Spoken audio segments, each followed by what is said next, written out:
Puede usar la palabra, señor abogado.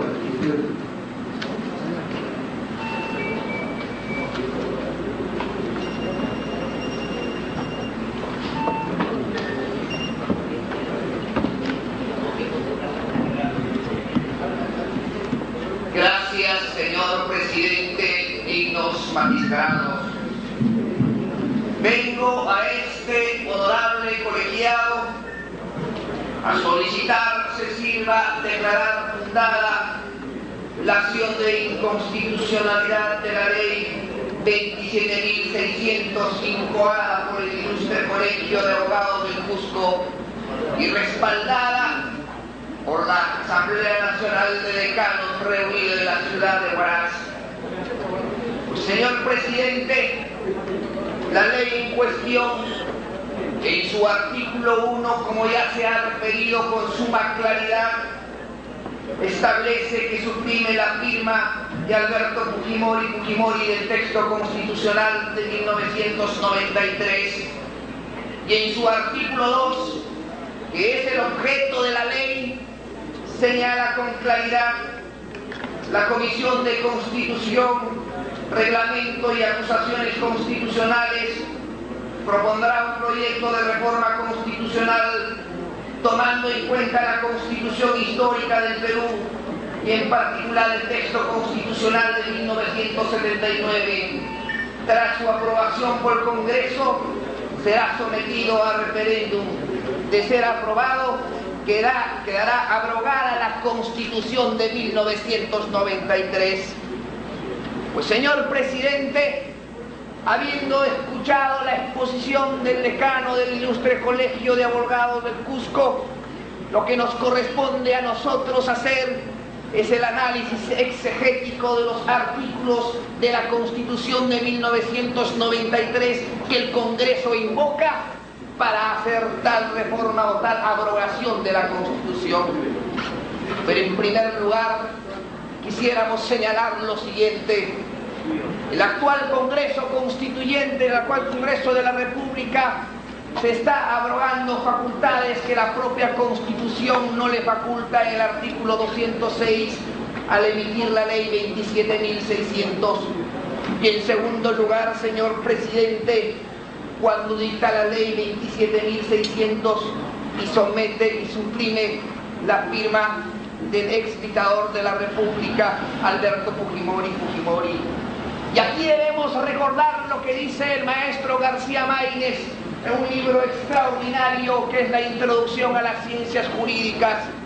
La ley nace desde su iniciativa hasta su vigencia, pasando por la promulgación. Y la promulgación precisamente es uno de los caminos necesarios por los cuales tiene que trajinar una ley para que pueda tener vigencia dentro del sistema jurídico peruano, señor presidente. Los actuales congresistas han sido elegidos como poder constituido y no como poder constituyente, y en consecuencia, señor presidente, no están facultados para dictar una constitución a plena y a rajatabla, como voy a señalar más adelante. Pero en primer lugar, permítame, señor presidente, dignos magistrados, recordar lo que dice el artículo 45 de la Constitución Política del Estado. Dice: el poder del Estado emana del pueblo. Quienes lo ejercen lo hacen con las limitaciones y responsabilidades que la Constitución y las leyes establecen. Ninguna persona, organización, Fuerza Armada, Policía Nacional o sector de la población puede arrogarse el ejercicio del poderlo. Hacerlo constituye rebelión o sedición. El Congreso de la República se está atribuyendo facultades que solo le corresponden al pueblo, señor presidente. ¿Qué es una constitución política, señor presidente? Una constitución política es una admirable pieza de ingeniería gubernamental cimentada en términos generales sobre solidez de premisas para establecer la inteligencia y precauciones sobre funcionarios desavisados o sobre funcionarios poco precavidos. El equilibrio de poderes debe contrastarse con la elaboración del pluralismo sociológico, que ningún grupo o interés puede volverse más poderoso que el otro, y el Congreso de la República pretende convertirse más poderoso que el poder constituyente, señor presidente. La Constitución es la precisión del consenso sobre los valores políticos que define una nación. Y en ese sentido, señor presidente, una Constitución es una norma de normas y una ley de leyes, y no se puede estar haciendo un juego de niños permanentemente de cambiar la Constitución a los designios del gobernante de turno. Las constituciones nacen por la necesidad urgente de dotarle al país una organicidad, y más no simplemente por un capricho de los gobernantes de turno. Señor presidente, Manuel Vicente Villarán, insigne pensador peruano, decía: la Constitución es distinta de la ley, porque la Constitución emana del pueblo, a diferencia que la ley emana del cuerpo legislativo. Y el artículo 206, y aquí pasamos al análisis exegético, señor presidente, de la actual Constitución de 1993, porque es en ella donde el Congreso de la República reposa su actual reforma, o su mal llamada reforma, porque es una abrogación. Establece lo siguiente: toda reforma constitucional debe ser aprobada por el Congreso con mayoría absoluta del número legal de sus miembros o ratificada mediante referéndum. Tendrá que ser ratificada de proseguirse en el camino que han iniciado a través de un referéndum, porque la ley en cuestión así lo establece. Señor presidente, quiero hacer una precisión. El único artículo que habla de una reforma constitucional en la Constitución de 1993 es el artículo 206. No hay otro artículo, señor presidente. Se nos quiere decir que el artículo 32 habla de una reforma constitucional. No, señor presidente. El artículo 32 lo que nos habla es del referéndum y cuáles son los dispositivos que pueden ser sometidos a referéndum. Y en ese sentido, señor presidente, tenemos que hacer una reflexión, lo que decía también el maestro García Maínez recogiendo a Claudio Dupacier: tenemos que ir a la fuente del derecho, al manantial donde nace el riachuelo, que luego se convierte en río y termina en los mares. ¿Y cuál es el manantial, señor presidente, del artículo 206 de la Constitución Política del Estado? Simplemente, señor presidente, el diario de debates del CCD. ¿Y qué dice el diario de debates del CCD? Señor presidente, y permítame la licencia de leer algunos párrafos porque es importante y que el país lo sepa. Aquí nos vamos a encontrar con grandes sorpresas. La intervención del doctor Carlos Ferrero Costa, actual presidente del Congreso de la República, dice: en primer lugar, la Constitución actual establece que la reforma debe producirse en 2 primeras legislaturas, lo cual significa que para modificar nuestra Constitución tiene que transcurrir 2 años, es decir, no puede hacerse en un plazo menor de 2 años. Por ejemplo, para tener un artículo diferente al año de 1995, deberíamos aprobar en 1994 y ratificarlo en 1995. Solo a partir de ese momento regirá la modificación. Señor presidente, sigue diciendo: la situación del Perú y nuestra realidad ha demostrado que un proceso de 2 primeras legislaturas en la práctica de 2 años para modificar la Constitución es excesivo. Cambio 90, nueva mayoría, sigue diciendo.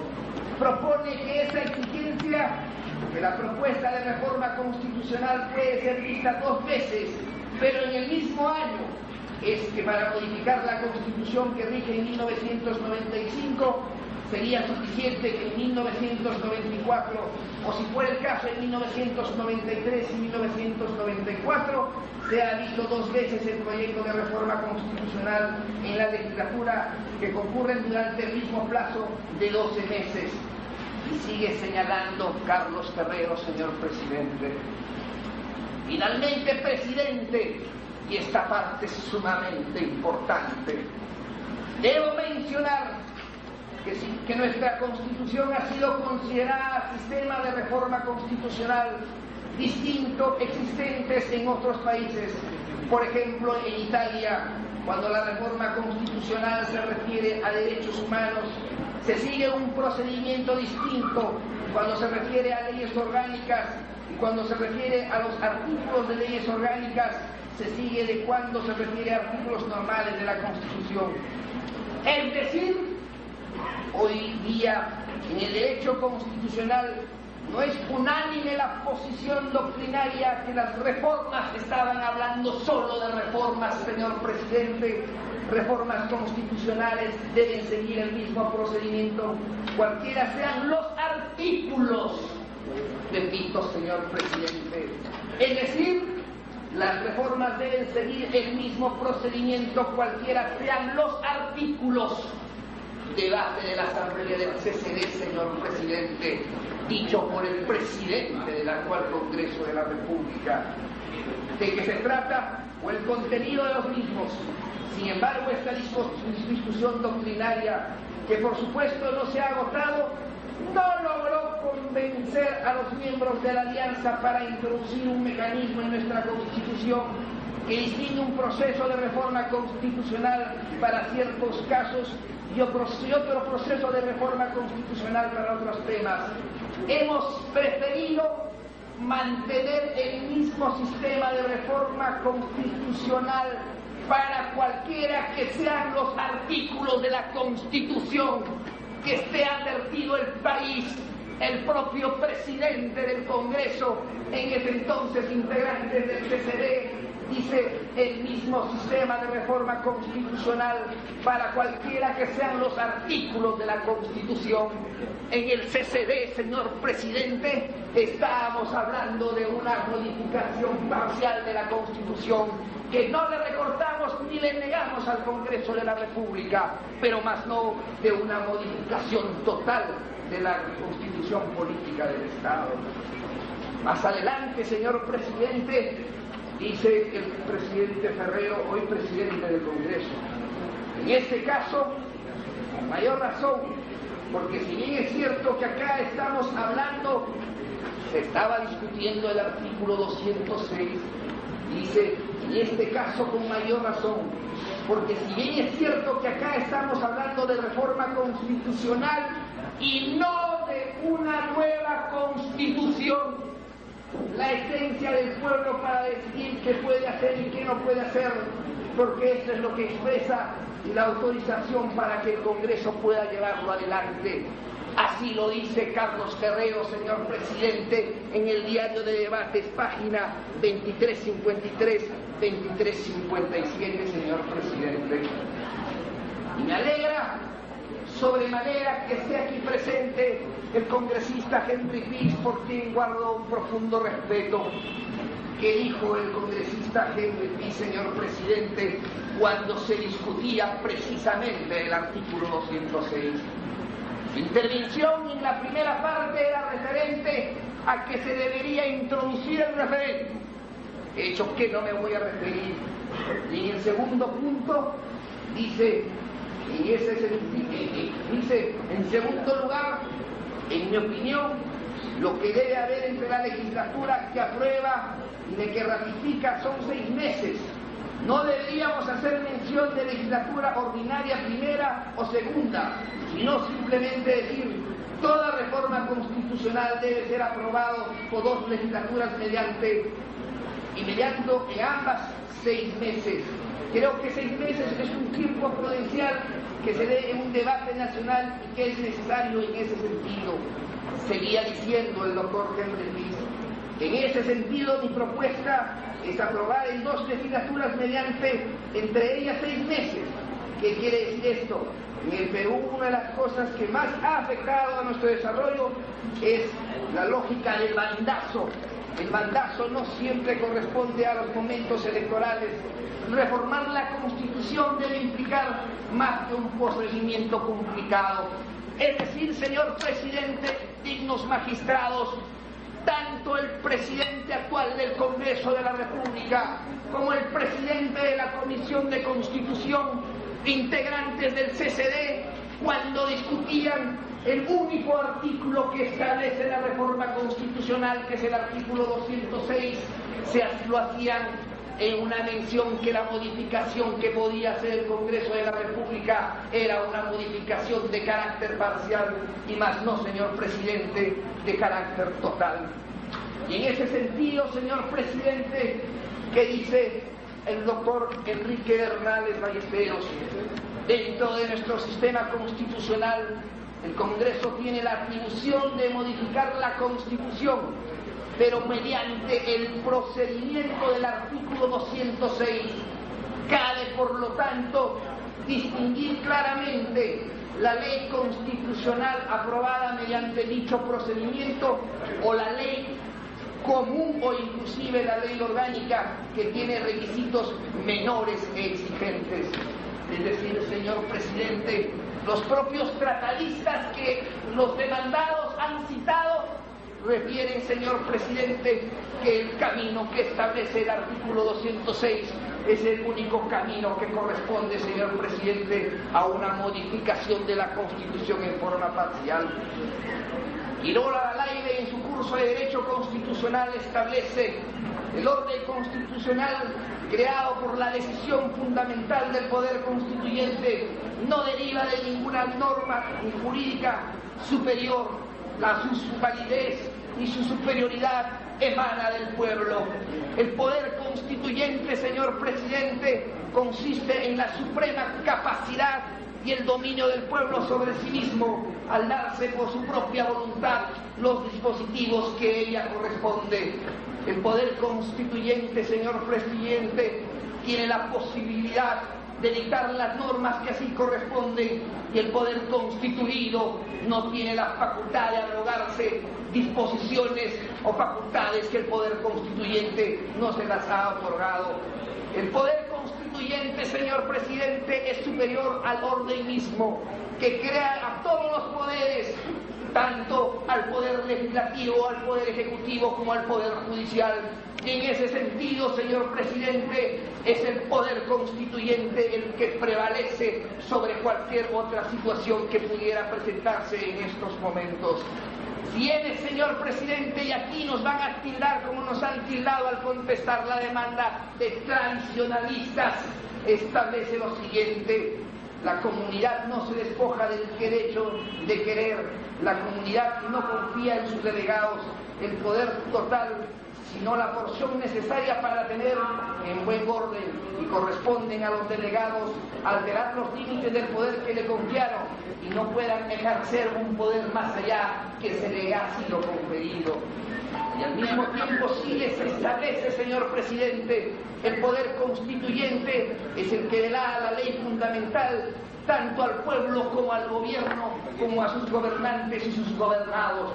Señor presidente, lo que establecía había aludido la doctrina al afirmar que la existencia de un poder originario es el atributo de la comunidad, y en tanto que la comunidad es el pueblo, corresponde a ella establecer cuál es el mecanismo que tiene para poder reformar una constitución política del Estado.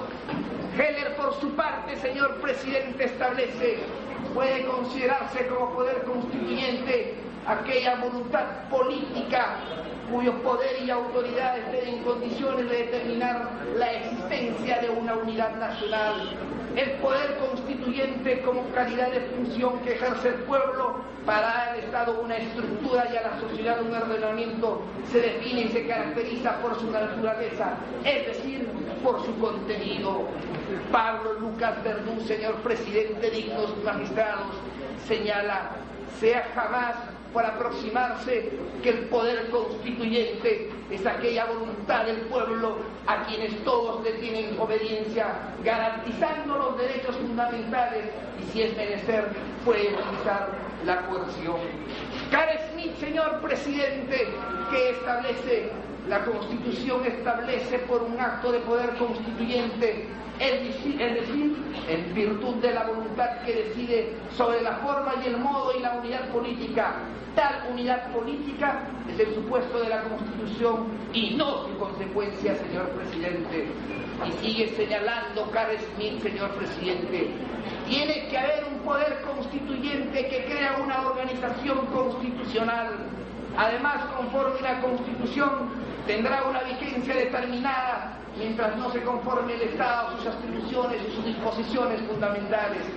Pues bien, decía Carl Schmitt, ese poder constituyente refleja la voluntad popular que va a ordenar el Estado en sus fundamentos, estructura, organización. Es el agente directo de la voluntad popular. En él se forma la unidad de la decisión política, señor presidente. ¿Qué decía Jauriu, señor presidente, cuando hacía la diferenciación del poder constituyente, que es una operación fundamental que supone un poder fundador y un pronunciamiento de fundación? Decía lo siguiente: hay una diferencia clara entre el poder constituyente y el poder legislativo. Siendo este un poder constituido por las materias que ambos regulan y por la diferencia de la naturaleza de cada poder, lo que no impide percibir que siempre el poder constituido juega un papel importante en la operación constituyente, pero sin menoscabar el dato certero de la participación de los individuos que componen la nación es la más acentuada en la operación constituyente en el proceso legislativo ordinario. Los representantes que ejercitan el poder constituyente obran bien como representantes de la nación y como representantes del Estado, mientras los que ejercitan el poder legislativo ordinario obran más bien como representantes del Estado y no como representantes de la nación. Pero además de eso, quiero llamar la atención de los señores periodistas o del público para que guarden silencio a fin de que no se interrumpa el uso de la audiencia. Yo le agradecería, señor presidente, que conceda algunos minutos más, porque el señor presidente, el futuro del país no tiene tiempo. Evidentemente comprendo la recargada carga procesal que ustedes tienen y todos los casos que tienen que ver. Voy a procurar terminar, señor presidente. Recasensille señalaba, señor presidente, el poder constituyente representa una voluntad superior a todo procedimiento estatuido y como quiera que no puede, ninguna situación no prevista normativa no puede ser regulado ni limitado por los preceptos jurídicos. Pues bien, señor presidente, dignos magistrados, el poder constituyente es aquel que establece, como señala Jorge Reinaldo Vanossi, el poder constituyente originario puede estructurar el Estado como quiera, sin las restricciones, libre de todo respeto a las organizaciones pretéritas, una amplia discrecionalidad, potestad para elegir el régimen político a implantar. Señor presidente, dignos magistrados, termino en esta parte pues citando lo que establece la enciclopedia Omeva. En cambio, los miembros del Parlamento, Congreso o cámaras legislativas ordinarias son en su mayoría políticos profesionales vinculados a intereses de carácter local o circunstancial, sin tiempo dedicar a estudios científicos profundos o muchas veces preocupados en su carrera política a base de concesiones y transacciones principistas. El poder constituyente, señor presidente, es, como ha referido el decano del Ilustre Colegio de Abogados del Cusco, es aquel que establece la posibilidad de darle al pueblo la Carta Magna, la roca, como dicen en los Estados Unidos, la posibilidad de un desarrollo del Perú en democracia, introduciendo las reformas que tengan validez dentro de un sistema democrático sin la presión de una dictadura. Se ha argumentado que todos los congresos constituyentes han sido convocados por una dictadura y en consecuencia no se puede convocar a un congreso constituyente. Señor presidente, la Comisión de Estudios de Base de la Reforma de la Constitución, en la cual usted participó, presenta 3 alternativas, y la primera de ellas, en su punto 2, es convocar a elecciones para una asamblea constituyente. La tercera alternativa, aprobar una ley de referéndum para consultar al pueblo y reformar la constitución política del Estado.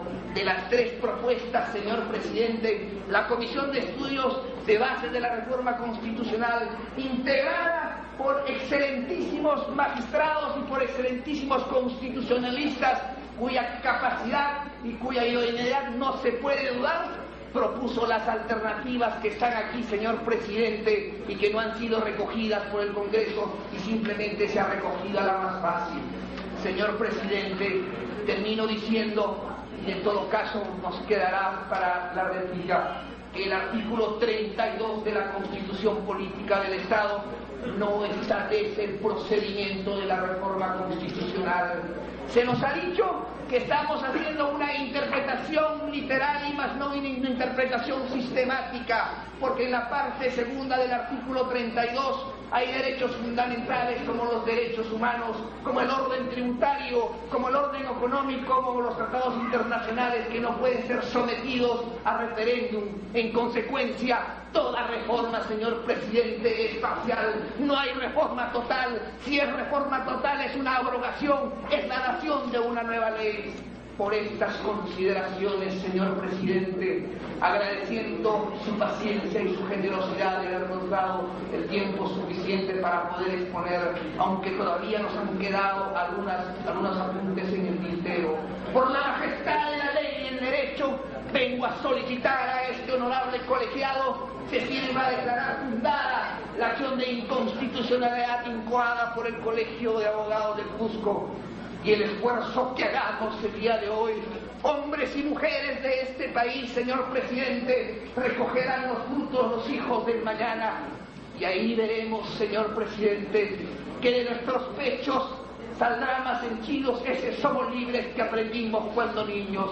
Redoblarán al viento las banderas de Junín y de Ayacucho, se escuchará con mayor esplendor el clarín de Canterac y retumbarán en los Andes el estrondor que por fin se han roto las cadenas.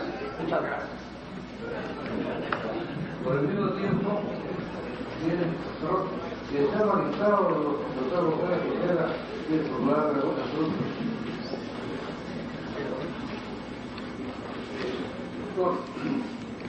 Nuevas corrientes de opinión, pero recordemos lo que decía Víctor Andrés Belaúnde: lo que más debemos amar son nuestras tumbas, porque eso refleja nuestro pasado histórico, y en consecuencia, señor presidente, no nos podemos negar a donde nace precisamente el derecho y a donde nace la ley.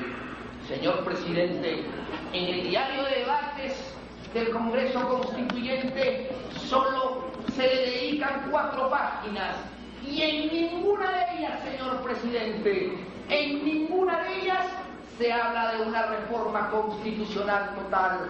Solo se habla que debe ser sometido al procedimiento del referéndum, y se somete el tema a discusión y se aprueba. En ningún momento, señor presidente, se habla sobre que el artículo 32, señor presidente, debe ser el que modifica la constitución política del Estado.